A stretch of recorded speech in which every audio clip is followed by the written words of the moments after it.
Rapport accablant de la vérificatrice générale, demande d'enquête de toutes sortes de la part de la ministre Guilbeault. Le temps est-il venu de déclencher enfin une enquête publique pour tout savoir sur ce fiasco? Avec Meeker Guerrier, Victor Henriquez, Déborah Cherenfant et notre débatteur invité, Maître Frédéric Bérard. C'est parti pour 30 minutes de débat.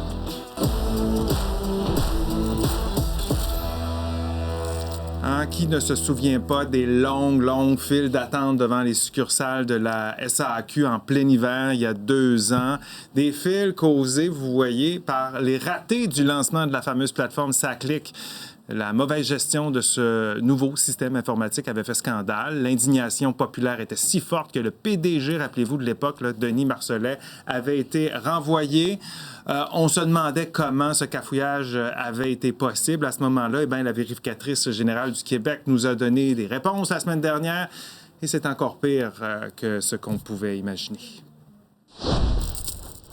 La direction du programme affirmait que le développement se déroulait comme prévu, alors que des retards s'accumulaient et que des problèmes de qualité étaient perceptibles. Des ratés cachés par des dirigeants et des dépassements de coûts exorbitants. C'est ce qui ressort du rapport de la vérificatrice générale sur la transition numérique de la Société d'assurance automobile du Québec. Dans son audit explosif, Guylaine Leclerc conclut que l'échec de la mise en service de SACLIC était prévisible. Jusqu'en septembre 2020, là, les indicateurs étaient au rouge. On disait les délais ne seront pas respectés, les coûts ne seront pas respectés. Septembre 2020, là, on refait un budget. Après ça, on dit tous les indicateurs sont ouverts. Elle estime maintenant à 1,1 milliard de dollars le coût de l'implantation du programme. C'est une hausse de 70 % du budget initial. C'est sincèrement une situation qui est problématique parce qu'on s'en va vers une transformation numérique au Québec qui est nécessaire. Des problèmes qui, selon la vérificatrice générale, n'ont pas été communiqués aux décideurs en poste. Je n'étais absolument pas au courant du fait qu'on aurait reçu, moi et certains des collègues, de l'information au mieux incomplète, au pire erronée. On a très certainement été trompés. C'est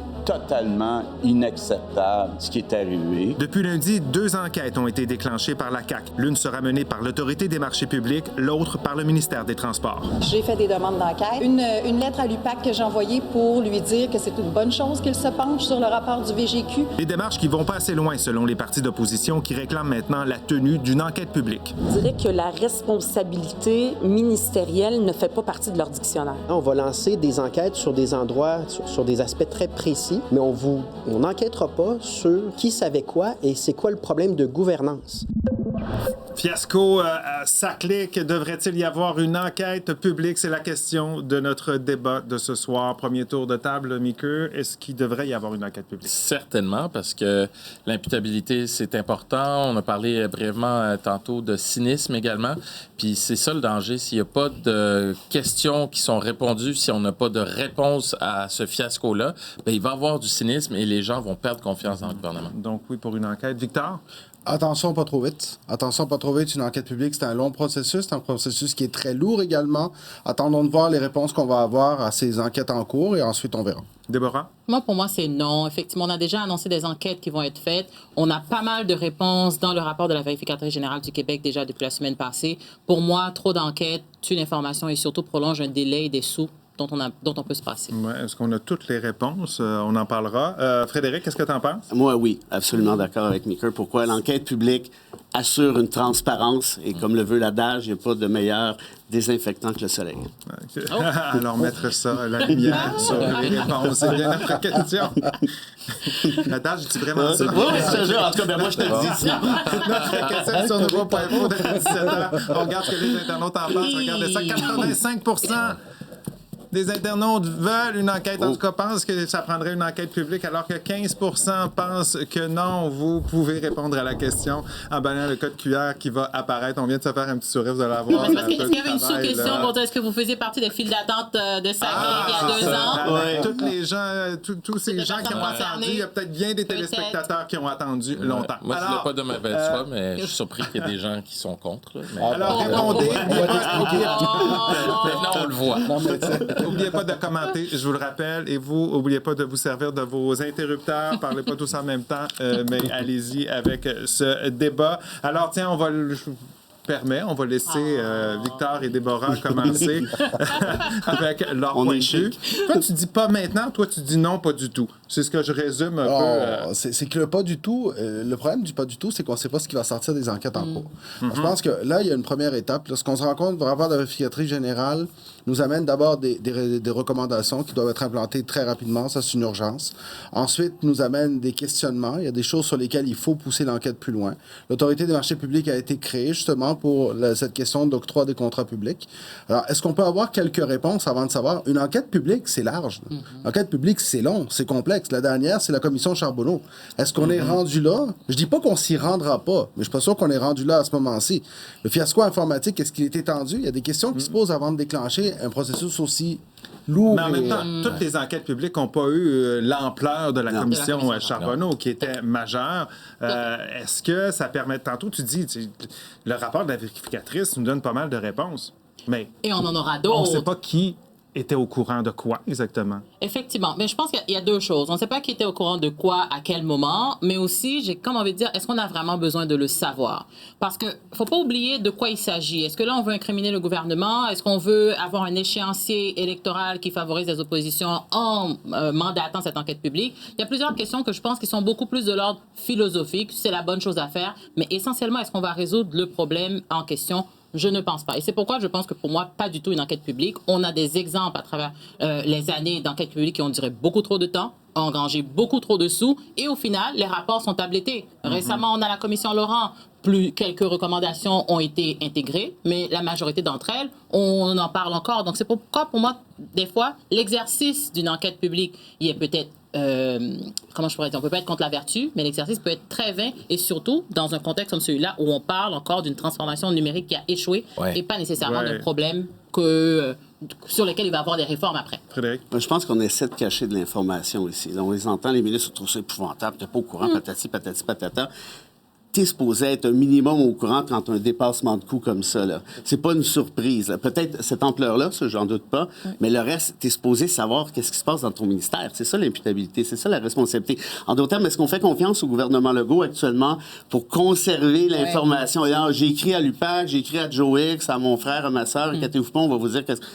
Après l'élection? C'est que tu n'es pas dans le ministère. Le problème, il est là, en réalité. C'est qu'on oublie aussi que la SAC n'est pas un organisme du ministre. C'est sûr. La SAC est un organisme indépendant. Donc, là, la première question, c'est est-ce que le filtre qu'est le conseil d'administration a fait sa job?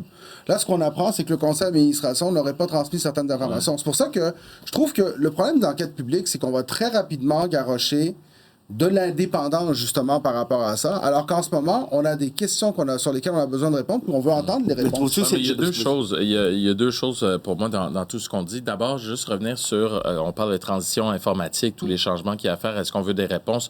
Moi, oui, justement, parce qu'on est dans une ère où il y aura beaucoup de transformations informatiques au gouvernement et ailleurs. Donc, si on n'a pas de réponse là-dessus, on s'expose à ce que le problème arrive encore une fois. L'autre point, c'est par rapport, et Frédéric va pouvoir m'appuyer là-dessus, qu'on parle dans le système de justice de confiance du public envers le système de justice. Pour moi, c'est le même principe qui s'applique ici. La confiance du public envers le gouvernement, envers le processus. L'enquête publique, c'est ça que ça amène aussi. Ça amène une certaine confiance.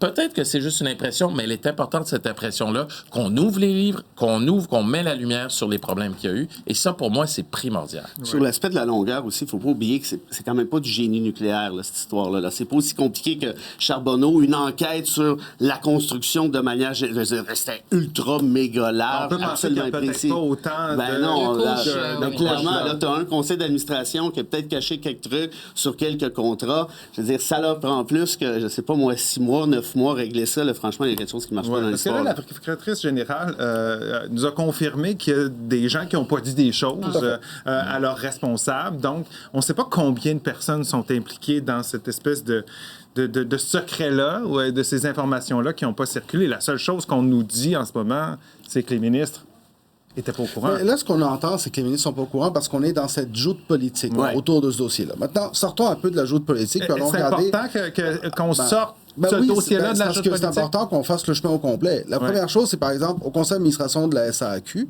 il y a une nouvelle présidente du conseil d'administration qui a été nommée il y a environ un mois. Dominique Savoie, une femme de confiance, l'ancienne secrétaire générale du gouvernement. C'est une femme indépendante, a servi sous plusieurs gouvernements de plusieurs partis politiques. Et donc, elle a maintenant entre les mains des éléments, et j'espère qu'elle va communiquer là-dessus. Le problème de l'enquête publique, c'est que tu parlais de la confiance du public, c'est qu'à un moment donné, si on déclenche des enquêtes publiques à chaque fois qu'on a des questions sur une façon d'agir au gouvernement, on va en déclencher une mais comme tu viens de trolley, dire, Savoie, c'est la femme de confiance du gouvernement. Non, c'est la femme de confiance de plusieurs gouvernements. Oui, mais notamment celui-là. Mais de Ça plusieurs autres. peut être pratique, là, à Sauf qu'on ne peut cette pas étape-ci. mettre en question tous les mandarins de l'État parce qu'ils travaillent avec un gouvernement. Mais à un moment donné, non, Mais il y a aussi l'ampleur du problème. On semble l'oublier. Là. On parle de 70 c'est les chiffres du reportage tantôt, du résumé. En fait, ça va nous 70 coûter un peu plus de 600 millions millions, de dollars. on est Là, rendu à le chiffre 1,1 exact, je l'avais ici. milliard. 638 millions de dollars, Exact. on est à 1, non, 638 millions, oui, on est à 1,1 milliard. Voilà. Tu sais, c'est Wow. énorme. C'est Et ça beaucoup d'argent. renvoie effectivement peut-être à un manque de transparence, mais surtout à de l'incompétence, un projet de transformation numérique qui s'est mal produit. Ça, on est d'accord là-dessus. Et je pense que les éléments de réponse qu'on n'a pas aujourd'hui, on les aura avec les enquêtes, les 3 différentes enquêtes qui sont commandées pour l'instant, et après, on pourra revenir On dans va les revenir détails. sur ces enquêtes, mais est-ce qu'une enquête publique, vous êtes de l'avis de Victor et Déborah que c'est pas nécessaire, ou au contraire de Mika et Frédéric que oui, il faut aller de l'avant, qu'il faut mettre sous la lumière du soleil tous les détails? Tu vois, c'est là le mon bon adage. adage. C'est le bon adage. J'ai eu un doute, c'est mon côté qui aime beaucoup la santé. On parlait de COVID tout à l'heure, mais c'était un bon adage. On s'arrête quelques minutes. Fiasco, ça clique. Devrait-il y avoir une enquête publique? C'est la question de notre débat de ce soir. Allez répondre dès que vous vous êtes fait une tête. N'oubliez pas de commenter par courriel sur X ou sur Blue Sky. On veut vous lire là-dessus. Il y a un point qui revient depuis le rapport de la vérificatrice générale, c'est l'imputabilité des ministres. On entend bien sûr les partis d'opposition dire il y a des têtes qu'il faut qu'ils tombent, mais il y a des gens qu'il faut qu'ils tombent au sein de la CAQ en ce moment. Est-ce que vraiment un ministre doit tout savoir de son ministère? Je veux vous entendre un petit peu là-dessus. De son ministère, oui. Maintenant, comme Victor l'a dit tout à l'heure, c'est que la SAC ne fait pas partie du ministère. Donc là, c'est difficile pour un ministre ou une ministre qui chapeaute le ministère de se dire je dois être au courant de tout ce qui se passe à la SAC parce que c'est quand même un organisme qui ne fait pas partie intégrante du ministère. Mais c'est parce que dans la vie réelle, pour avoir travaillé dans des bureaux de ministres, les ministres ne savent pas tout ce qui se passe dans leur ministère. C'est impossible. C'est des méga machines, c'est très complexe. En même temps, les ministres ont la responsabilité de poser des questions. Et c'est là où est-ce que il y a un point qui est important à amener à ce moment-ci, parce que tu parlais de tête qui allait rouler. On voit Geneviève Guilbeault qui donne la face dans ce dossier-là depuis le début. Il faut se rappeler que c'était François Bonnardel qui était en place à ce moment-là. C'est pas elle. Là, c'est sa tête qui est sur le billot. Éric Kerr, de son côté, on pourra en parler en long et en large, c'est autre chose. Mais dans ce cas-ci, c'est là aussi où les enquêtes publiques ont ce risque-là. Parce que des enquêtes publiques, c'est des événements politiquement extrêmement risqués. Ça fait extrêmement mal aux politiciens. Il n'y a pas une enquête publique desquelles les politiciens se sortent bien. Et dans ce cas-ci, c'est peut-être celle qui essaie de régler le problème qui passerait aussi sur le bio. Je trouve ça un peu injuste également. Mais en même temps, c'est tellement gros, cette transformation numérique-là, qu'il semble qu'il aurait fallu des gens qui connaissent vraiment tous les développements au fur et à mesure qu'ils se déroulaient, non? Oui, puis il ne faut pas oublier une chose. Un ministre, comme dit Victor, il a raison, ne peut pas tout savoir ce qui passe dans son ministère. C'est impossible. La question, c'est pas ça. C'est que le ministre est responsable pour ce qui se passe dans son ministère, incluant les sociétés de la couronne, comme par exemple la SAC. On l'a oublié, mais il y a une certaine époque, peut-être 15-20 ans. Rappelez-vous ce qui s'était produit à Ottawa. Le ministre Pettigrew, en charge des ressources humaines, avait perdu 1 milliard.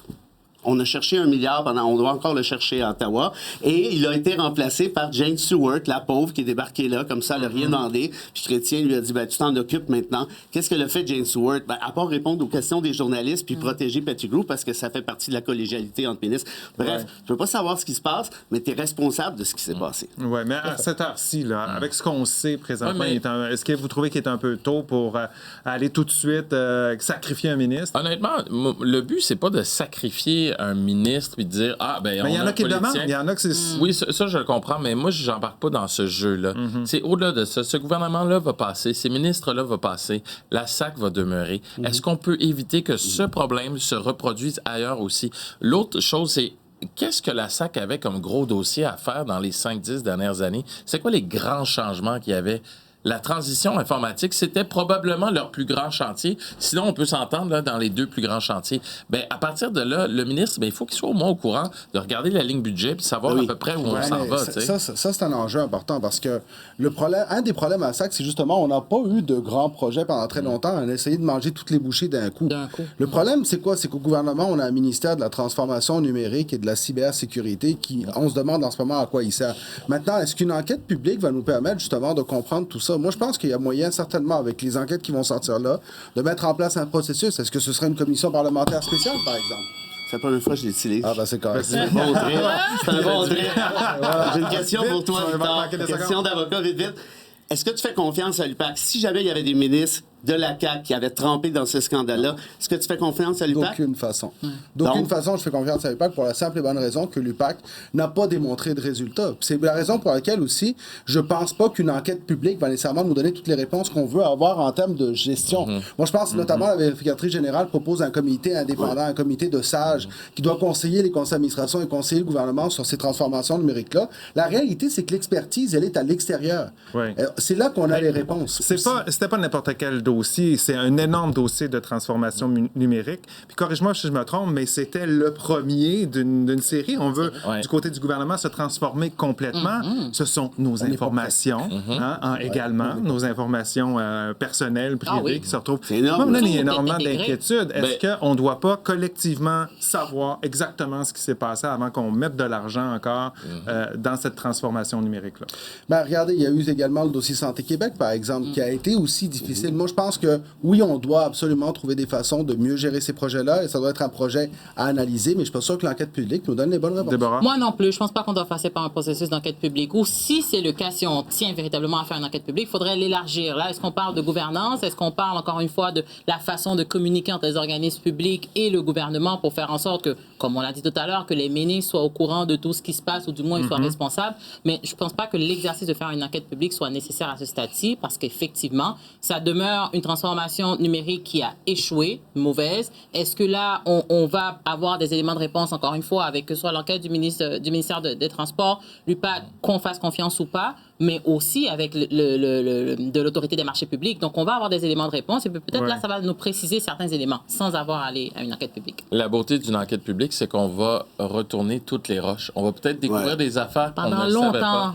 Ben, justement. Qui va coûter encore plus d'argent. Mais c'est ça, justement.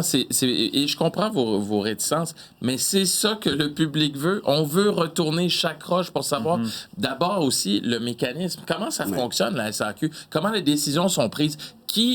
Où sont les redditions de comptes durant le processus aussi? Parce que dans n'importe quelle entreprise privée, on n'aurait jamais laissé déraper ça parce qu'on se serait dit, OK, il y a un débalancement dans le budget, les amis, on arrête, on revérifie, puis on retravaille. On parle de l'imputabilité des ministres, mais dans des grosses entreprises, il y a plein de gens qui sont imputables et de savoir exactement le chemin où ça a bloqué, où l'information a été bloquée, où il y a eu des mensonges qui ont été créés. Sais-tu qu'est-ce qui est frustrant? Il y a peut-être plusieurs personnes là, qui vont se retrouver sur le banc des accusés. Ce qui est frustrant aussi, c'est que vous parlez à n'importe qui travaille en informatique, qui travaille pour des grandes entreprises. J'ai la chance d'avoir un ami qui travaille pour une très grosse entreprise.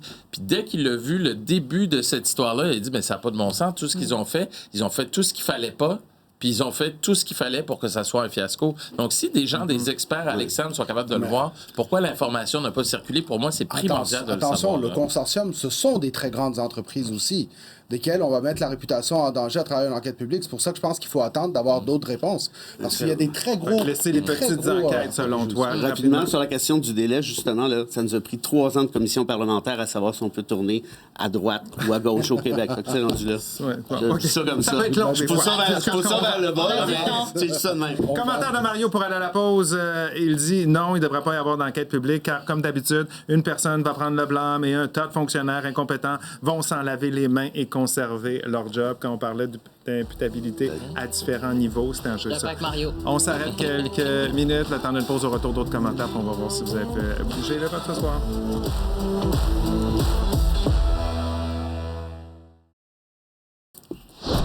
On est de retour au débatteur. On va lire quelques commentaires sur notre question. Est-ce qu'il devrait y avoir une enquête publique sur le fiasco de SAC?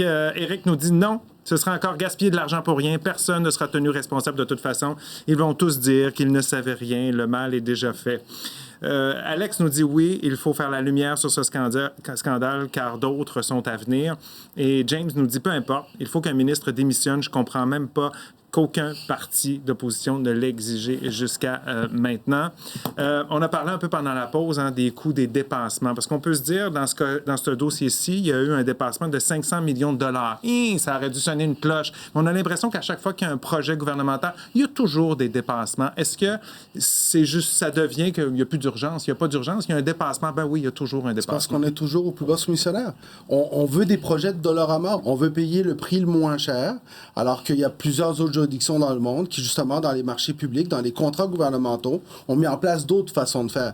Dans tous les projets, il arrive exactement la même chose. Il va falloir qu'on apprenne. Est-ce qu'une enquête publique va nous apprendre ça? Non. Ce qu'il va falloir faire, c'est une meilleure gestion des marchés publics. C'est sûr que le plus bas soumissionnaire, ça peut être un enjeu, mais quiconque a fait des rénovations ici, chez lui, chez elle, là, depuis les 1000 dernières années, va vous confirmer. Tu prends pas nécessairement le plus bas soumissionnaire, mais dans tous les cas, tu vas avoir un dépassement de coût. Ça, c'est systématique.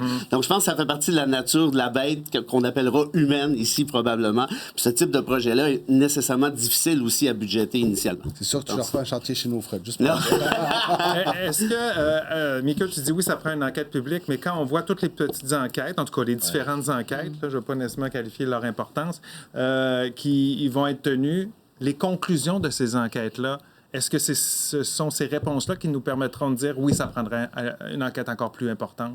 Peut-être que oui. Dans le fond, tu sais, Victor dit il est un peu tôt. Je comprends que ça peut faire peur, ça peut être laborieux aussi, puis les téléspectateurs le disent également. Moi aussi, ça me fait peur, mais je me dis, c'est quoi le meilleur moyen? Est-ce qu'il y a quelque chose de plus gros qu'une enquête publique? Je pense pas. Allons voir si vous avez fait influencer les téléspectateurs ce soir. 85% des internautes disaient oui en départ, 15% non. Ben, ça a bougé un peu en faveur du non. 81%. Donc, oui, 19%. J'avais dit 3%. La marge c'est ça, j'avais dit ça a bougé de 4% quand même. Ben voilà, merci beaucoup. On va voir ce que les enquêtes vont donner. Je pense qu'on va suivre ça, puis on va commenter ça également au débatteur du 22h régulièrement. Merci d'avoir été avec nous. Merci, Frédéric. À très bientôt. Bye-bye. Bonne nuit. À demain.